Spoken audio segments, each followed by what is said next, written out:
he formed this secret society. This is all standard history. In this country, they think you were putting on a tin hat when you talk about this.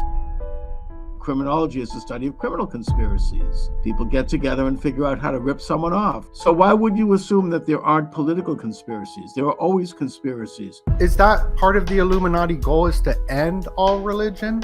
Yes. End all religion, end all government, creating a one world order that basically ends the rule of heaven. It's a rejection of God. You have institutions of influence, weaponize that to the point where they're saying, well, the Jews are trying to control the world, or they're trying to control you, or they're behind these weird social movements or these weird political events that are happening that you can't explain. There must be the Jews behind it. So that's what I mean by the anti-Semitic imagination. Most often backed by governments or backed by powers. I mean, the ultimate example is Nazism. I mean, this is what the Torah warns us about when they talk about idol worship and graven images. That was a conspiracy on the part of governments to control their people by this hocus pocus. They're saying, oh, look at this graven image. Just throw your baby into its belly and you're going to be cured. Yo, what up? It's DOENUT, and you tuning in to all your Illuminati news. And we are here with Charles Moscowitz. I'm so grateful to have you here, Charles. Big fan of yours. Learned about you via the Unslaved podcast, which I'm a huge fan of. Been subscribed to their podcast since the first day that they opened. It's helped me out so much in my life. And then learning about you and your books, The Satanic Conspiracy. You're an author. I want to get into this. You go over the Illuminati. This is your most recent book, as I know that I've read, The Anti-Semitic Imagination. And you're also a sociologist as well, right? Yes.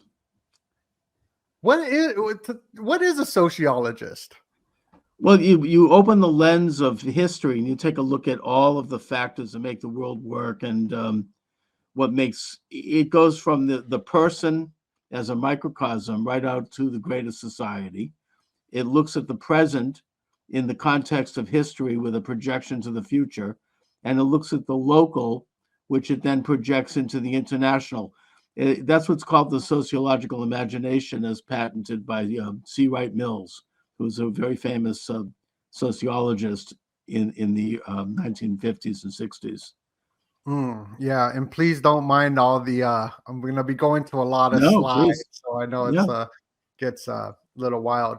The sociological imagination, is that sort of where you got the title for the anti-Semitic imagination book? Yes, exactly. And I look at it. Yeah, thank you. I really appreciate your holding my book up.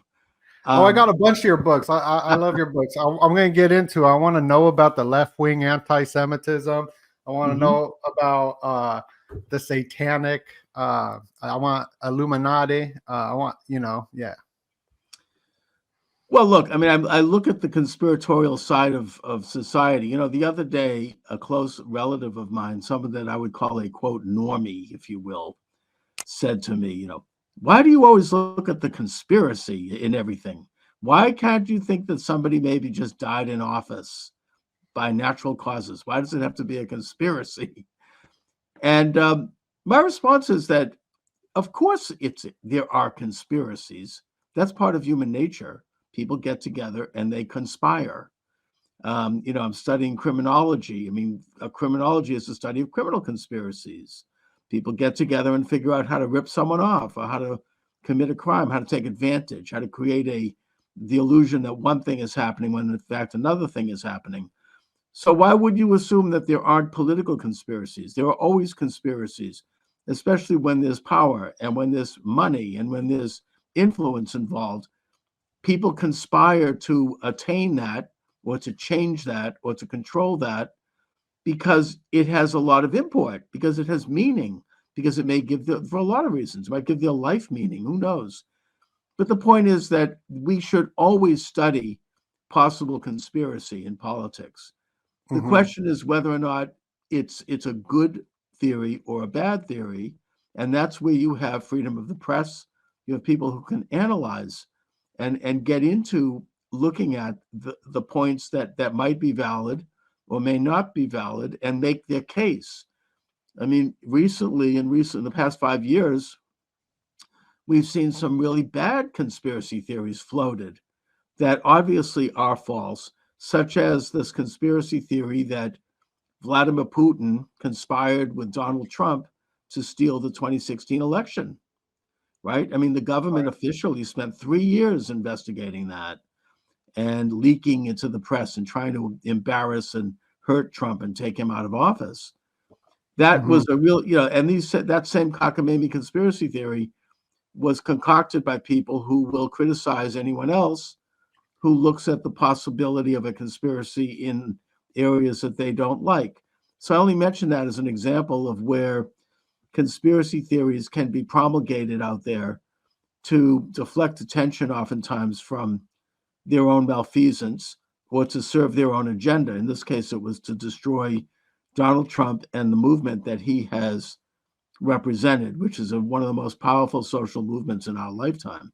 And my anti-Semitic imagination gets into this idea of anti-Semitism being weaponized into a conspiracy theory that is used and has been used historically to scapegoat the genuine malfeasance of those who actually are conspiring to do whatever it is that they're accusing the Jews of doing.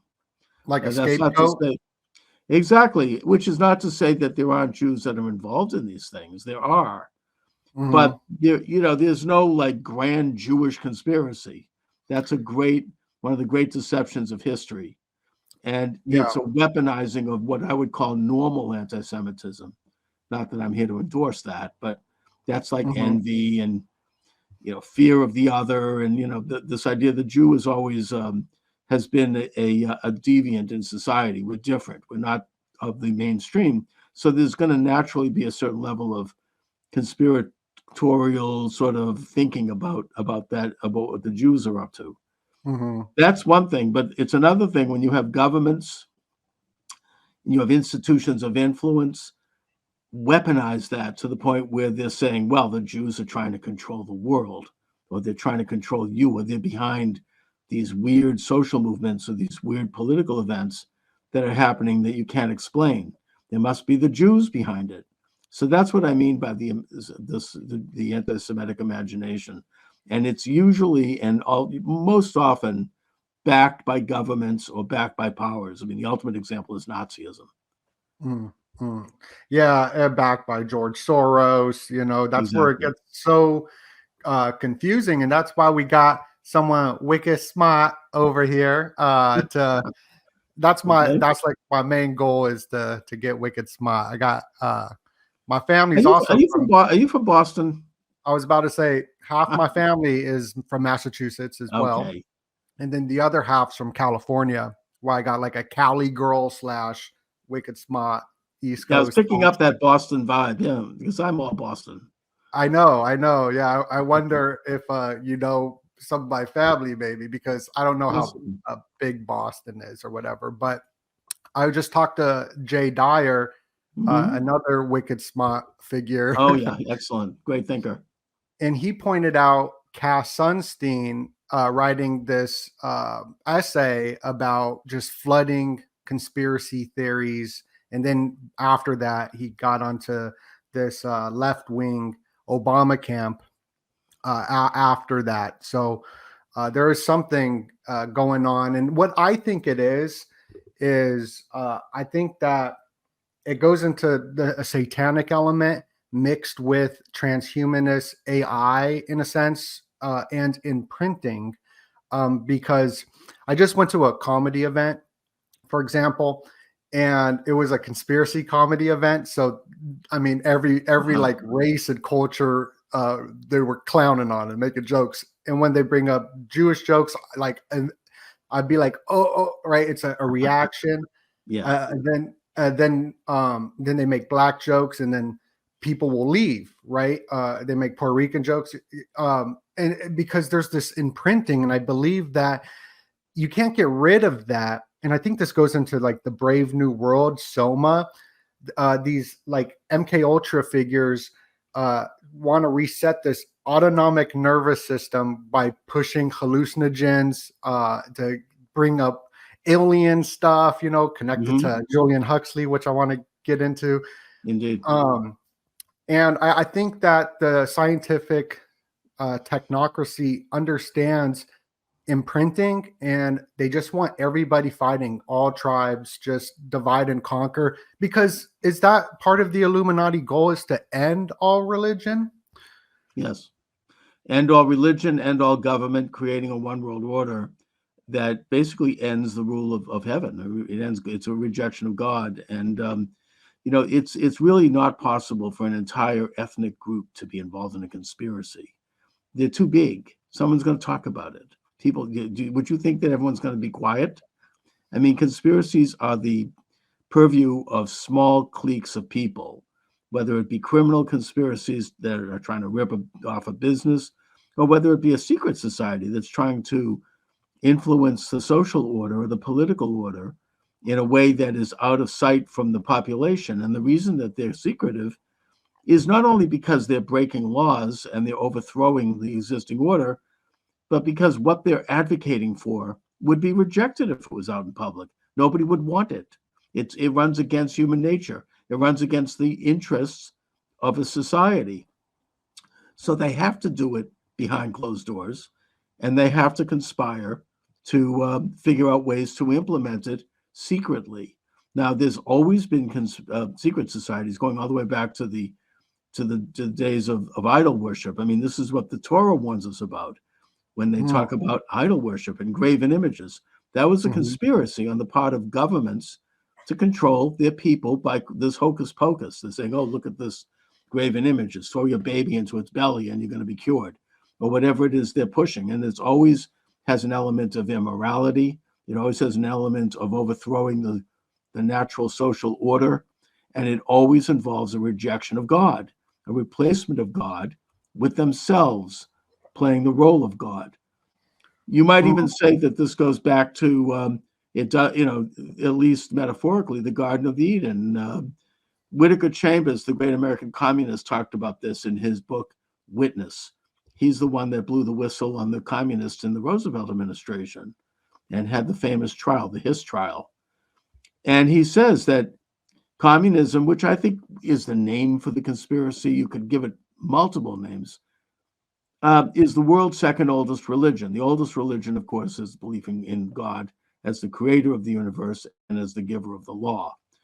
The second religion is communism, which is that man can overthrow God and create a physical utopia on earth.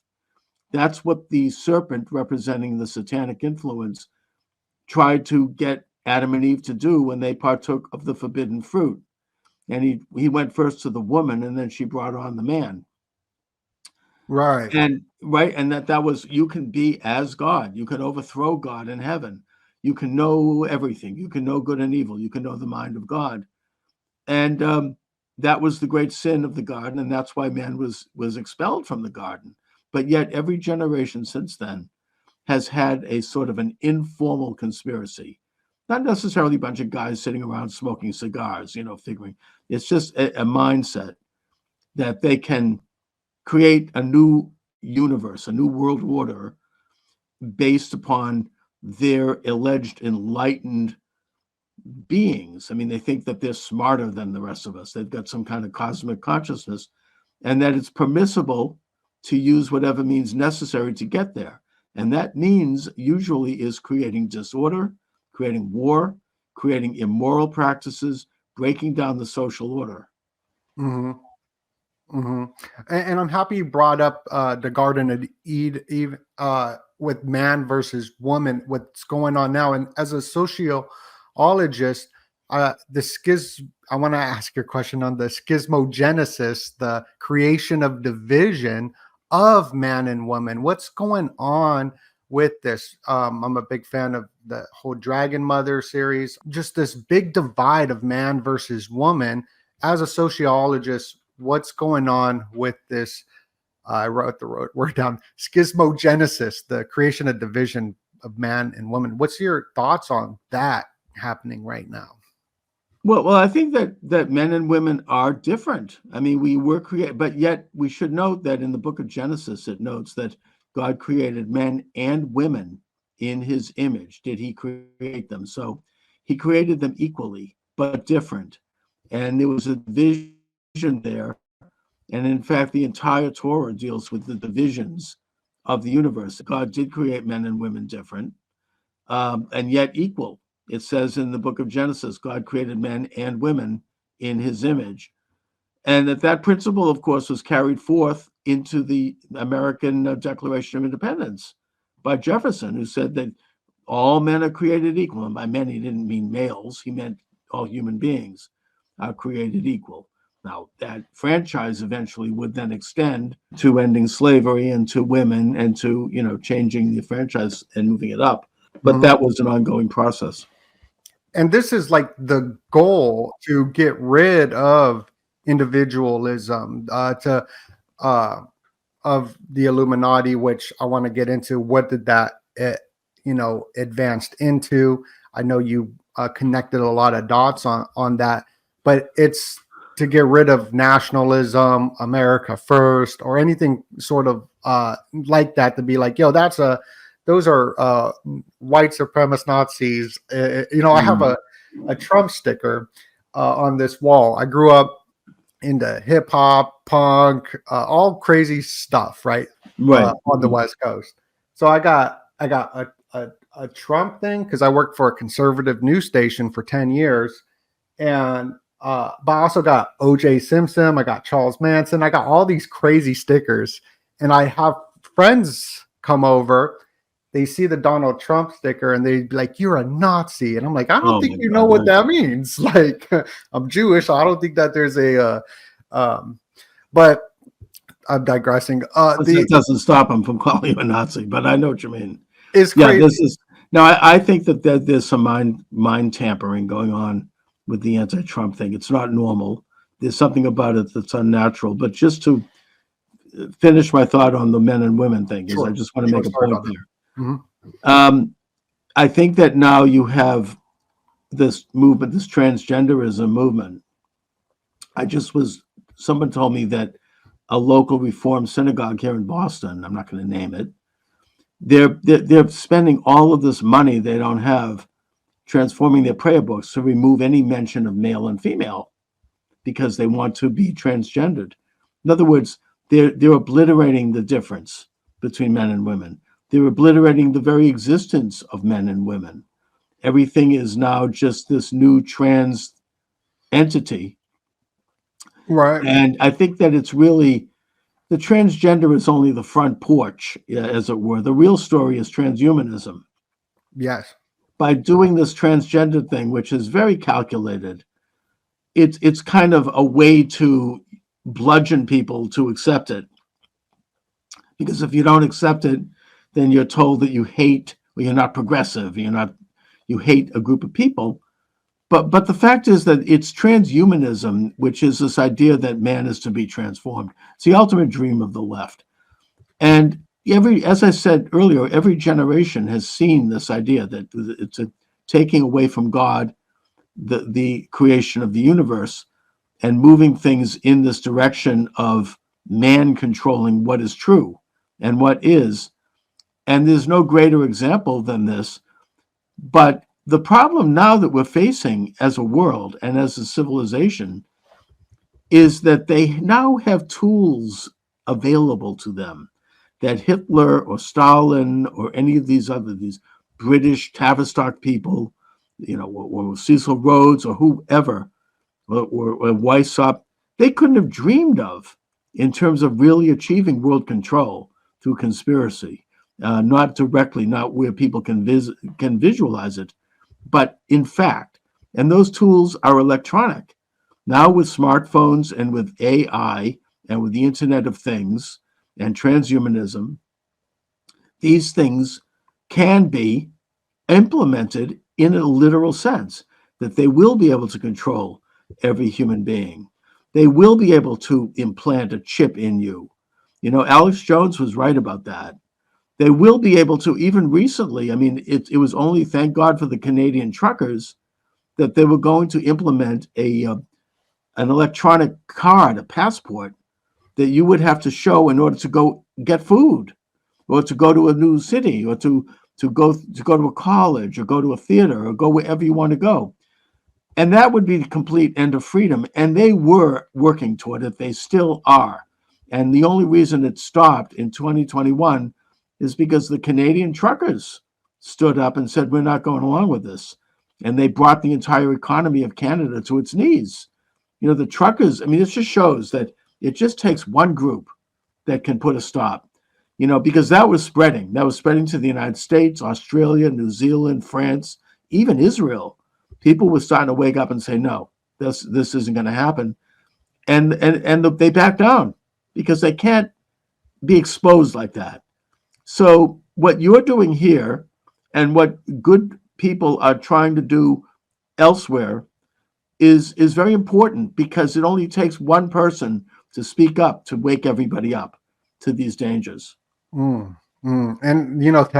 transhumanism was also coined by Julian Huxley, who created UNESCO, and UNESCO is the where these aliens are coming out of this. And you brought up this. I like to jump around a lot. Please. It's my ADD millennial mind.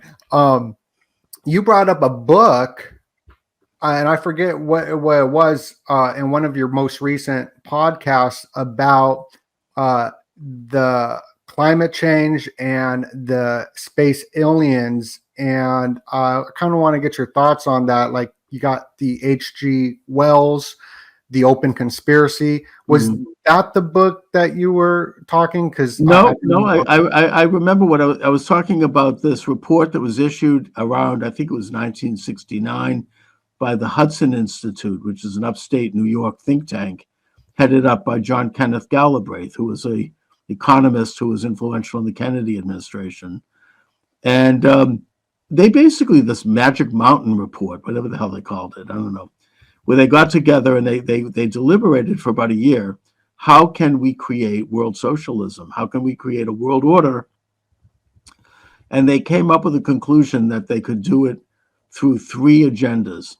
The first one was climate change, which would create horror amongst people. Oh my God, the world is burning, right? The sky is falling. It's the Chicken Little, Henny Penny.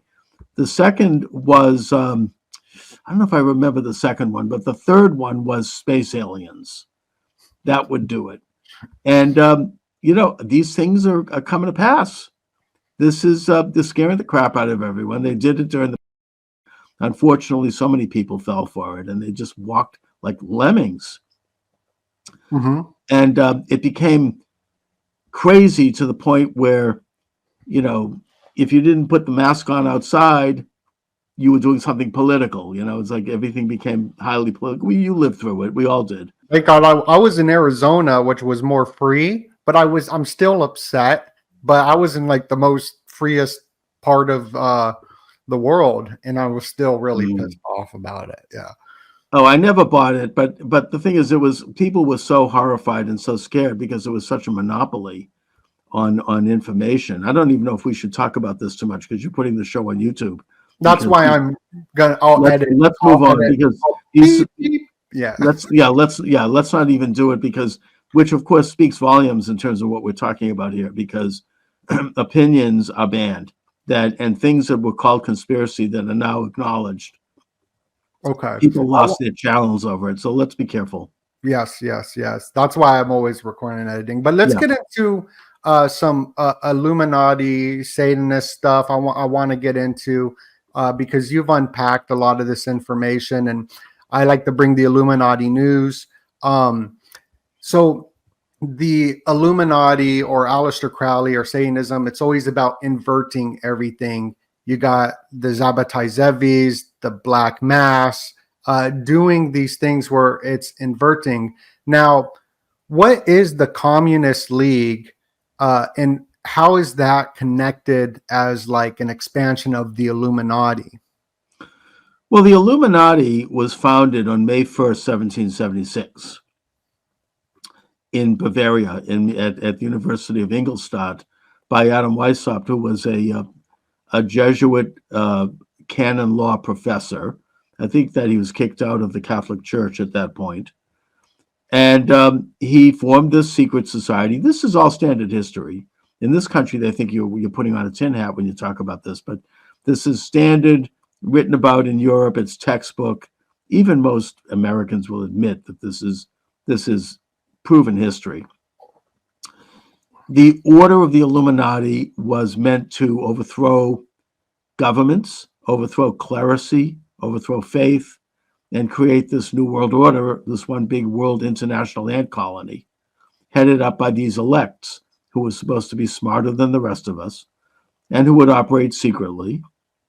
They were exposed about 10 years later. One of the couriers was caught or was arrested, and the information was seized by the Bavarian police, and Adam Weishaupt was expelled from Bavaria. He found a sponsor in a smaller dukedom in one of the Holy Roman Empire's principalities. I think it was Saxe-Coburg, where he spent the rest of his life. He died around 1820, 1825. Continued to write, continued to influence. The Illuminati, it's a matter of history, through their tactics, began to infiltrate Masonic lodges. Now, we don't know what goes on in the internal workings of the Masonic lodge. I've never been part of anything like that. I don't know about you, but it's most people who are well-meaning because they're not on the inner sanctum of it. You know, they go because it's for social reasons, for business reasons. It's they have a community image. But he made it an agenda to infiltrate the inner circles of those lodges and have illuminated people populate those and use them as kind of cells for the overthrow of governments. The first color revolutions. The first one, of course, was the French Revolution. This was written about by several legitimate thinkers. Barruel who was a former Catholic priest, and he wrote a series of books about how the Illuminati basically instigated the French Revolution. And that basically that revolution, which started out really imitating the American Revolution, that's what the French people wanted, was overthrown by a coup that implemented the Reign of Terror, and that exemplified everything that we're talking about here. It was changing human nature, destroying the church, putting priests were the guillotine. The kings and the basically the nobility were all killed. There you go. And it was satanic openly, and it was the first time the word communism would be used. Wow. Now, the contention that I made in my book, and it's not unique to me, and it's something that I can't prove, is that the Illuminati continued to the point where it created an organization called the League of the Just in the 1840s. It was a secret society. Very little is known about it. And the League of the Just hired Karl Marx as a young graduate, as a kind of a journalist, to write the Communist Manifesto in 1848. And then they changed their name to the Communist League. So if you look at the first editions of the Communist Manifesto, it says published by the Communist League, of which very little is known.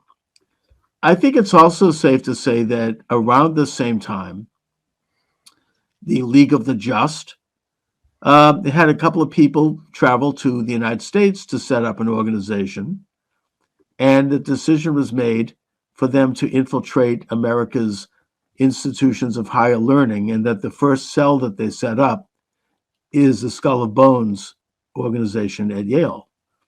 Now, these organizations would come to have huge influence in the United States and would gradually form this international network that would be further expanded. Now, I'm not saying that they ruled the world, but they continued to build influence in every generation. But yeah, wow, that's amazing. I mean, just great connections there. And Karl Marx is satanic, and people be like, he's Jewish, but he's like the farthest thing from it. He wrote books on the Jewish question, I believe. Well, Marx, first of all, I mean, his father converted when he was a baby, and he was baptized Christian, and he actually started out before he went to college as a devout Christian. His first book was about the Trinity, and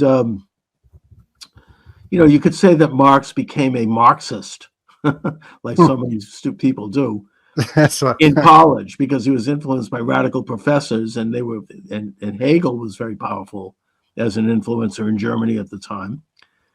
And so he came out as a hardcore atheist and as a radical. I mean, of course, he did write a pamphlet called On the Jewish Question, which is one of the most anti-Semitic tractates ever written, which was a kind of a canon of the left right up to World War II, when it became unfashionable, which basically he weaves a conspiracy theory that fits his social theory of exploitation, that the world is divided between the exploiters and the exploited, and that the whole business of exploitation, of self-interest, of money, of trade, free trade, which he called huckstering, that these are all Jewish things. The Jews are behind all of this. And the way to get rid of these things and create the new world order of ant colonies, members, people who have been lobotomized and who have had no sense of self-interest, is to annihilate Judaism and to make Judaism, as he said, impossible. And the On the Jewish Question pamphlet would be republished as A World Without Jews in 1870. So, this is a classic example of the anti-Semitic imagination. And it's obviously, not only is it false in that things like self-interest and free trade and the use of money, which is just an abstract form of property, are normal and natural to humanity. It's not a Jewish thing. It's something that we need to survive. It's basic. It's like food. These are just part of, it's sort of embedded into our nature. And that in a positive sense, these things are good qualities. You know what I mean? It's qualities that can be used for good and for advancing not only our lives as individuals, but civilizations. And so the whole Marxist idea would be not only anti-human and anti-God and anti-society, but by shifting the blame to the Jews, it was deeply anti-Semitic. Mm-hmm. Right. It's like it's a total scapegoat with the Jews, for sure. It's crazy. And being a conspiracy theorist, all I get is all my friends and people I podcast with. It's just something that I talk about all the time. So I'm so happy that you're here. Mm-hmm. I'll get a different perspective because it's something I've been learning about. I was a big fan of Jordan Maxwell when I was younger, and he brought up, it's not the people, it's the institutions that are hijacked and then he brought up a lot of stuff he brought up this, I've never read this guy, Rabbi Marvin Antelman at all, but sure. Okay. Yeah. So I interviewed him. He's unfortunately passed away. Brilliant guy. Yeah, Marvin Antelman. Mm-hmm. Okay. Yeah, so I bought the books because I purchased books, so I have them to get to it. So I never got into it, but I remember my rabbi said the Jewish star wasn't a Jewish star, and then Jordan Maxwell said it's a hexagon, so they're putting a hex on the Jews. That's what he said. It always stuck with me because I'm really into symbolism. Right. What did Rabbi Marvin Antelman talk about with the Illuminati? Because I bought it because he's Jewish and he's writing about the Illuminati. And you interviewed him. Well, first of all, I mean, that might be true. We don't know the exact origins of the Star of David, and it probably does have occultic origins. I mean, a lot of these symbols do. The cross might have occultic origins. I mean, any of these things. I mean, that's the whole society is drenched. It's an interesting subject, not one that I'm an expert on, but the United States is drenched with this Masonic imagery. Washington, D.C. is laid out on Masonic lines. I'm not here to say that this is necessarily a bad thing. It depends on what meaning you bring to it. Like the Statue of Liberty, I've heard is supposed to be a idol, and it has negative meaning. But even if that were true, and I have no idea, it has taken on a positive meaning. It has become the symbol of freedom and of American patriotism. So I don't know if we need to be go too far into the weeds on that one. Sure. Like even the word capitalism was coined by Marx himself. Oh, wow. This evil system, where people exploit. But it's become a good meaning because we take a look at how successful capitalist countries are and how the United States is and how much we've actually contributed to overall human progress and happiness. So I'm willing to say with these symbols, whether it be the Star of David or whatnot, it only has the power that you give it. And if you are a good person, it's fine because it symbolizes Jewish progress and it certainly comes to symbolize Zionism, which is a very important social movement, always has been within the Jewish people.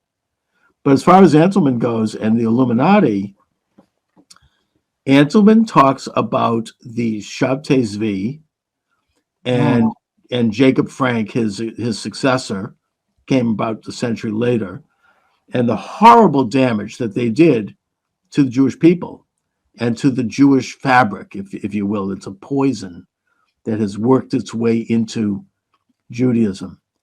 In the same way that the Illuminati is a poison that worked its way into Christendom, by the way. Mm-hmm. He developed a following. He's a false messiah. His message was what's called antinomian. In other words, he wanted to overthrow the Torah, overthrow all of the moral and ethical precepts that make up the Word of God, and reverse them, do the exact opposite. In a way, Satanism is the exact same thing. He declared his messiahship by desecrating the Torah in a most disgusting way, publicly, at a synagogue in his hometown of Smyrna. He married a prostitute. We went around with his entourage, and apparently he was a great singer. So it sort of reminds you of a Grateful Dead, movement, where people are smoking a lot and partying. Eventually, by most accounts, he was mentally ill. And he makes his way to Palestine, which is interesting because it shows that the Jews were there and that there was a Zionist movement then. This is 16th century, 15th century, where he meets this guy, Nathan of Gaza, who promises to help him. And Nathan of Gaza turned out to be a charlatan who exploited him and said, "Oh, you're the Messiah. We're going to go to Constantinople and you're going to come to rule the world." And it created this utopian movement that captured a lot of Jewish imagination in Europe, and even non-Jews were following him. The Messiah is coming. He's on his way to Constantinople. He shows up in Constantinople. The Sultan brings him to his palace, and he says, "You have a choice. If you're the Messiah, I'm going to shoot an arrow through you, and you'll be fine. Or I won't shoot the arrow through you, and you'll convert to Islam." And at that point, he converted to Islam. And the whole fraud was exposed. And there was this gnashing of teeth in Europe. This is terrible. And there was a great deal of consternation. And the whole thing fell apart. This was in 1666, ironically. He spent the rest of his life basically as a butler for the Sultan in Constantinople. But his movement continued with very powerful Jewish leaders. We don't know who, but they continued in a sort of a quasi-secret society known as the Sabbateans. And how do you spell that? Sabbatian? Oh, okay, like sabotage. Like sabotage, yeah. Okay. And in the 18th century, one of the followers of that movement Jacob Frank did the same thing in Europe, where he took on messianic pretensions. He engaged in all kinds of sexual perversions publicly. He tried to overthrow morality by saying that the way to do this is to bring all of mankind to such a low level spiritually that we'll have to have the Messiah. Complete opposite to the Jewish conception of Messiah, and the complete opposite to the Christian conception of Jesus, who came to fulfill the Torah, not overthrow it, who came to, he followed the law, every jot and tittle. Jesus says in the book of Acts, he's quoted as saying, not a single word of the Torah shall change until the end of time. He wasn't trying to overthrow the Torah, which is why Christianity has turned out to be a great moral force in the world, I would add. For sure. Yeah. But the thing is that this Sabbatean movement and this Frankist movement had a very clandestine influence within Judaism, a poisonous influence that continues to this day. And that it's really something that Rabbi Antelman did his best to expose. There's been an underground war between this movement and religious, pious rabbis who have tried to confront it and expose it. And there's some great, he wrote a great deal about that. And in a sense, it's the same corruption that we're dealing with today. So that's the basic theme of his books, and they're brilliant. Oh, I can't wait to read about both of them. And then this Frankist, he converted to Catholicism, and Caesarian he really connects the dots for me with the camouflage.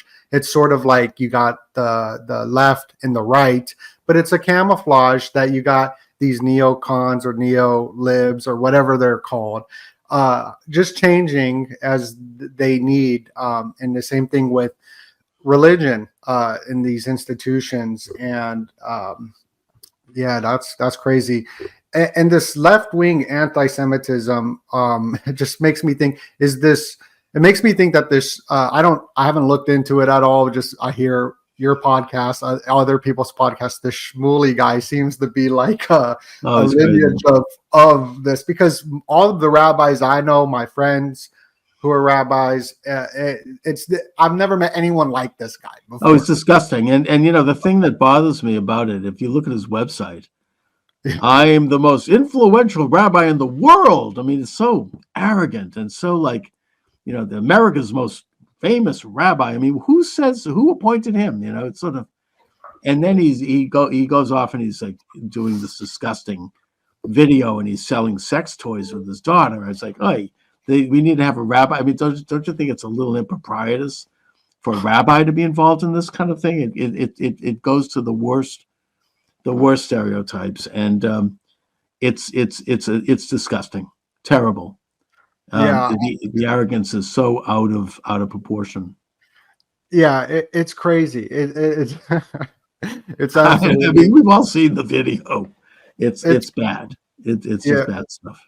Yeah, it makes me think that he's part of the whole like Illuminati kind of thing, just to divide people. And like even the Washington Post, that's Bezos, Amazon, this like crony capitalism, I guess would be a way to call it. Mm-hmm. Pushing that and putting that in the titles for the masses to see, because the masses unfortunately aren't going to watch your podcast, my podcast. The masses are going to watch TikTok, get a simple meme. It's crazy. It's crazy. That's but something, they're not winning that battle because people are watching this stuff. Look at like Tucker Carlson. Right. His audience is 3 times bigger than Fox. I mean, it's huge, and he's just doing it on Twitter. People want the truth. I mean, they even if you reach a few people, I mean, it gets out there. And this whole censorship thing, where they really thought they could clamp down, especially after they dropped President Trump from Twitter with his 30 million followers. They thought they had it in a bag, but they didn't, because people came up. They thought, they got rid of thousands of accounts, but yet you have competition. I do my show, for example, on Rumble and Getter and Gab and a bunch of other sites, And, I'm building the show back. So I'm not the only one. People are finding ways to get around this massive censorship regime. I mean, the basic proof of that is how well President Trump is doing. It's one of the most incredible comebacks in history.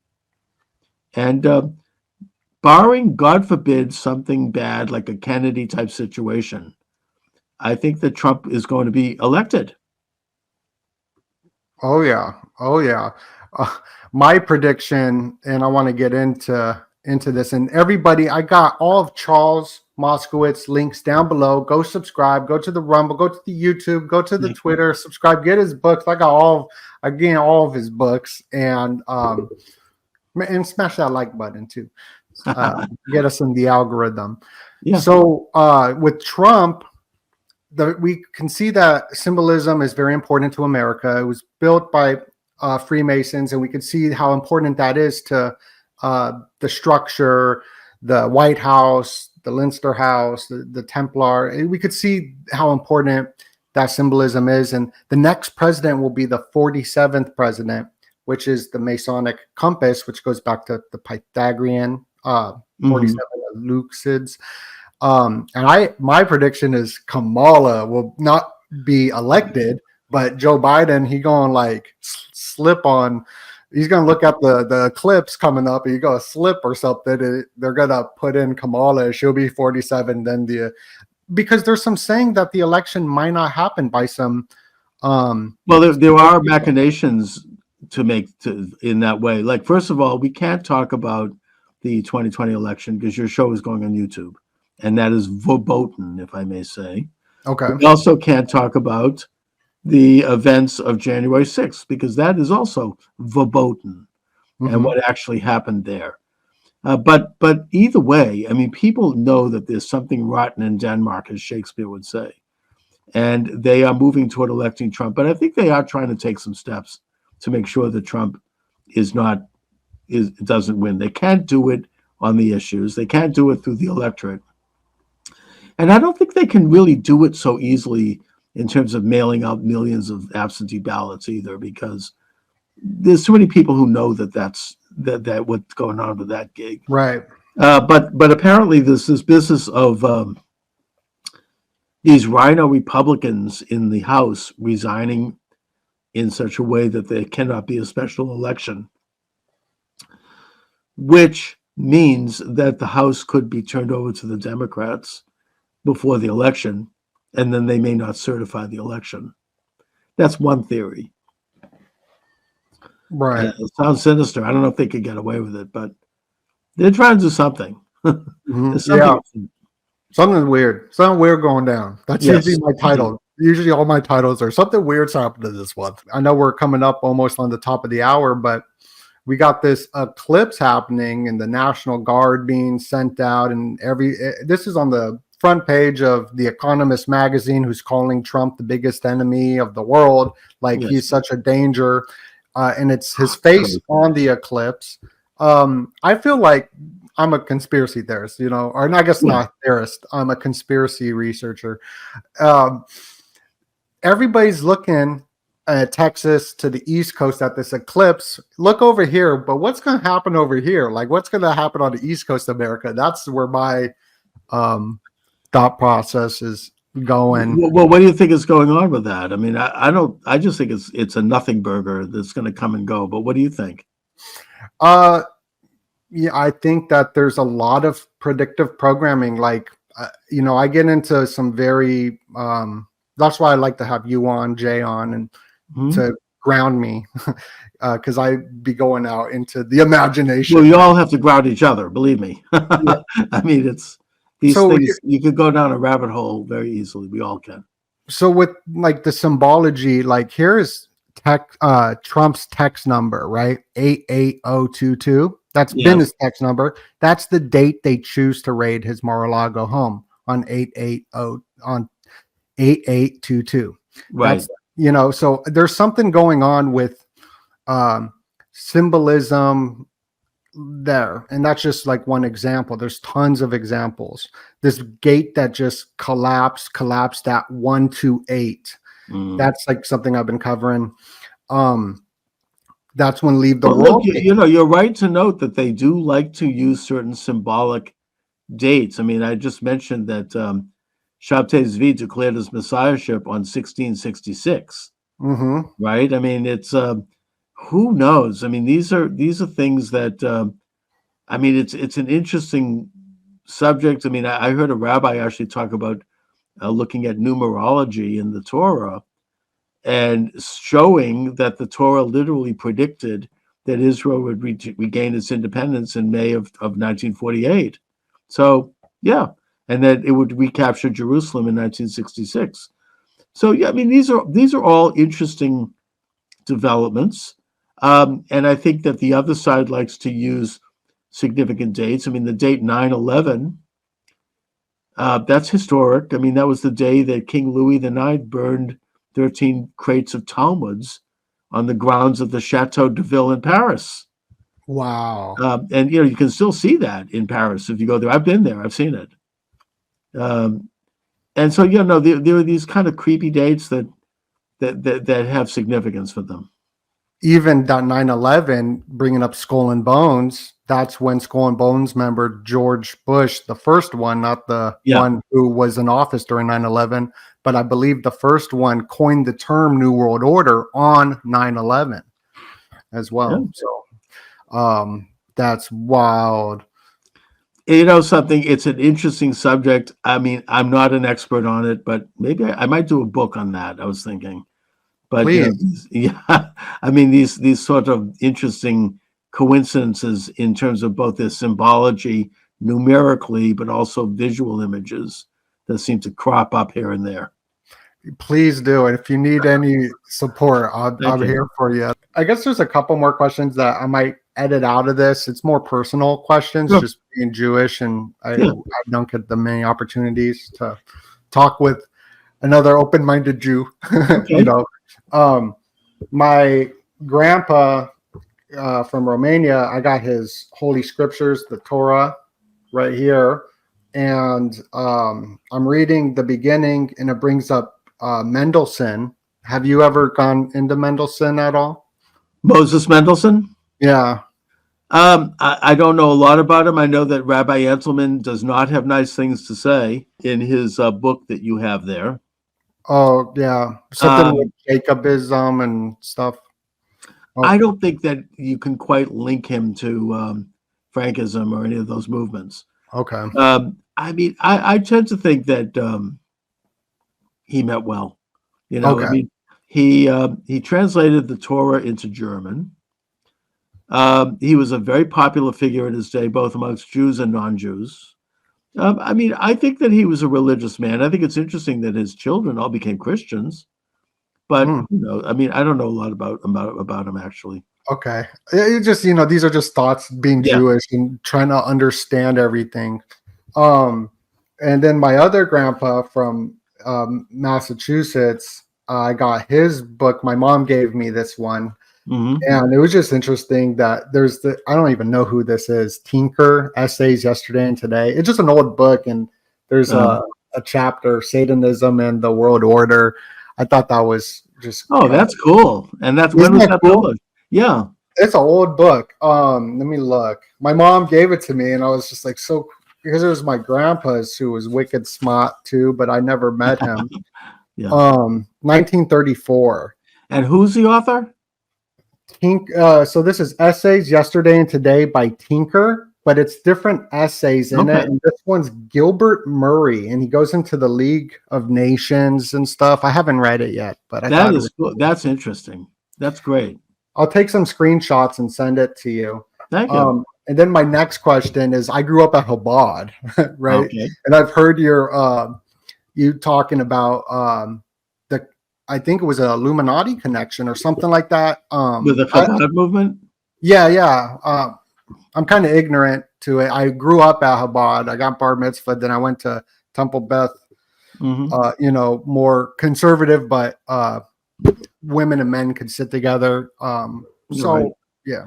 I think that my regular guest, David, made reference to that on my podcast. He said that the original the original Chabad movement and the Hasidic movement of Baal Shem Tov was influenced to an extent by the Sabbateans.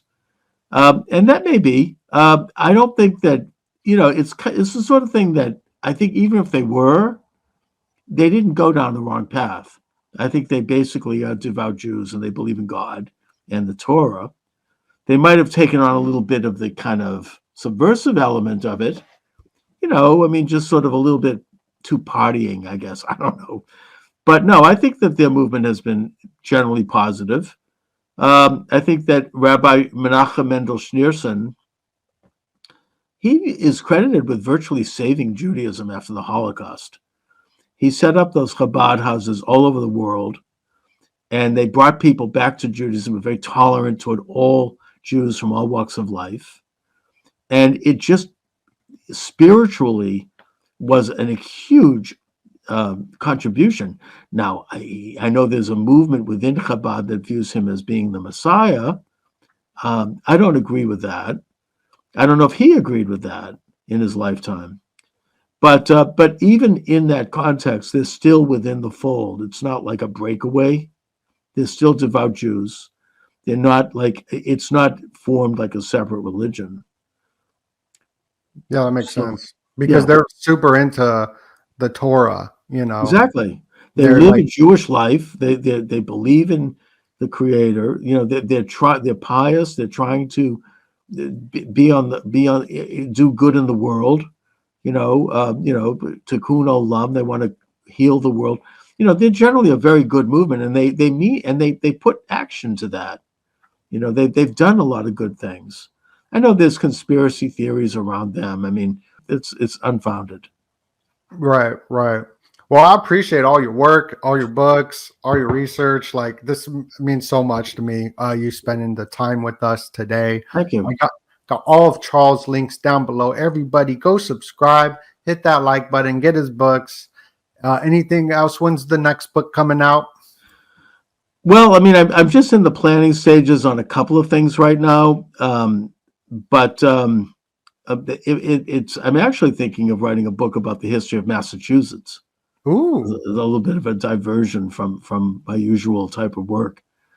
I'm just enjoying doing the podcast, interviewing interesting people, and talking. The anti-Semitic imagination has opened some interesting conversations, so I'm enjoying that. Got all of his books here. Maybe stay on. I'm going to end the stream. Thank you. Okay. Much love, everybody, and God bless you. Thank you. God bless you.